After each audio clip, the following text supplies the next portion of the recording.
news niyo dyan?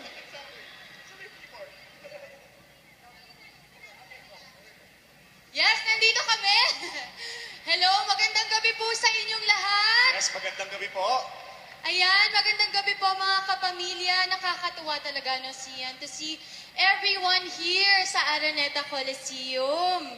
Talaga namang buhay na buhay ang bayanihan spirit ng mga Pinoy, no? Yes, ating kukwento ko lang, nakakabilib at nakaka-overwhelm ang spirit of giving. Stories of giving dahil especially those kids na si Megan Tiffany at si Sandra Tiffany, yung nakita natin na nagbigay ng kanilang piggy bank dinonate yung kanilang piggy bank sa isang relief operation. So if they can do it, mga maliliit na bata yon.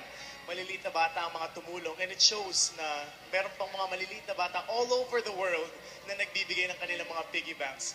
So what I'm saying, if they can do it, tayo rin, we can do it as Oo well. naman. At nakakatuwa yung mga bata na yan. Kasi at a very young age, di ba, they're setting a good example. Di ba? At Yes. marami na po sa mga kabataan ngayon ay nagdo-donate ng kani-kanilang mga alkansya para sa ating mga kapamilya. At ito pa siyan, kanina ko lang nalaman to na alam mo ba ang mga magsasaka nating mga kapamilya sa Baguio ay ibinibigay din nila ang kanilang mga ani para sa ating mga kapamilya. Kaya nakakatuwa po talaga. Palakpakan naman po natin ang ating mga kapamilya. Yes? At para po lalo tayong ma-inspire, together with the Mandaluyong Philharmonic Chorus, here's our inspirational diva, Miss Jamie Rivera.